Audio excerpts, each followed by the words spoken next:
যে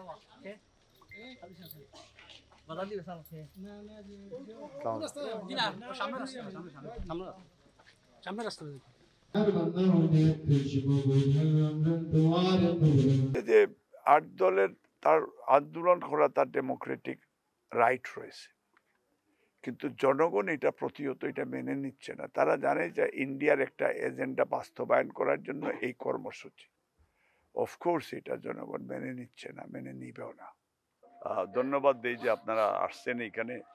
আমি মূলত আজকে এই কয়দিন ধরে যেখানে যে ফ্যামিলিতে মা অসুস্থ হয় গোটা পরিবার কিন্তু অসুস্থ হয়ে যায়। এখন মা যদি বাসায় না থাকে তাহলে খুব খারাপ লাগে। তো মাদার অফ ডেমোক্রেসি দেশনেত্রী বেগম খালেদা জিয়া আমাদের বাংলাদেশের আমাদের গার্ডিয়ান, আমাদের মায়ের তুল্য।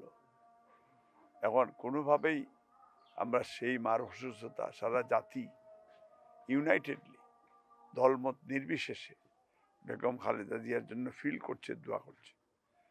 বাংলাদেশ সারা পৃথিবীর বিভিন্ন মসজিদ, বিভিন্ন ধর্মীয় অনুষ্ঠান, বিভিন্ন ধর্মীয় প্রতিষ্ঠানগুলিতে বেগম খালেদা জিয়ার জন্য তারা দোয়া করতেছে। আমরা আজকে এখানে আসা হচ্ছে আলীর আব্বারেও দেখা, পুরানগাঁও উনি অসুস্থ, সেম টাইমস আমার এলাকার মুরব্বীদের সাথেও একটু সাক্ষাৎ করা, এবং বেগম খালেদা জিয়া উনি আমাদের মার জন্য দোয়া করা।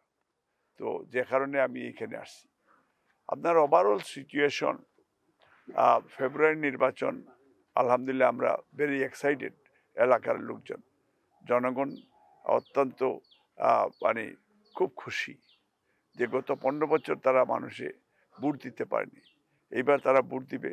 এবং তারা সবাই তারেক রহমানের জন্য দোয়া করতেছে যে উনি গত 15 বছর নেতৃত্ব দিয়ে এই ভোটাধিকার স্টাবলিশ করেছেন।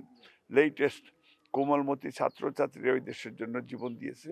সেই সাম্য, মানবিক মর্যাদা, সামাজিক ন্যায় বিচার পুনঃপ্রতিষ্ঠিত হচ্ছে। এবং ফেব্রুয়ারি নির্বাচন এটাই হবে জাতির জন্য এটা বিশাল একটা অ্যাচিভমেন্ট। এবং আমরা সেই শহীদদের প্রতিও আমরা রেসপেক্ট দিতে পারবো আমার ভোট দিয়ে। এবং আমরা যাতে এই ভোটের মাধ্যমে বাংলাদেশে গণতন্ত্র নিশ্চিত হবে, বাংলাদেশে আর কোনোদিন ভারতীয় আগ্রাসন হবে না, এবং জাতি আজকে ইউনাইটেড। এবং যারা ষড়যন্ত্র করবে এই দেশের বিরুদ্ধে এটা জনগণ জানে।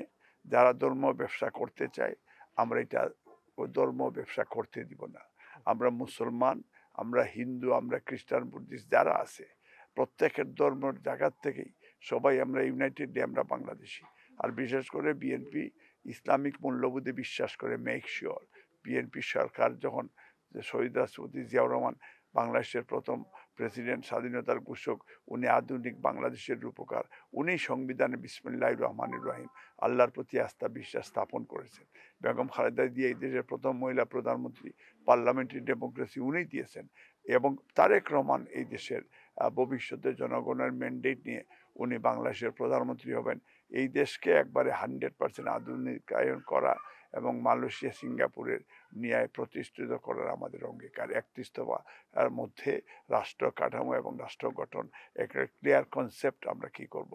ইনশাল্লাহ আমরা সবাই মিলে কিন্তু বাংলাদেশ বিল্ড করব। একটা ছোট্ট প্রশ্ন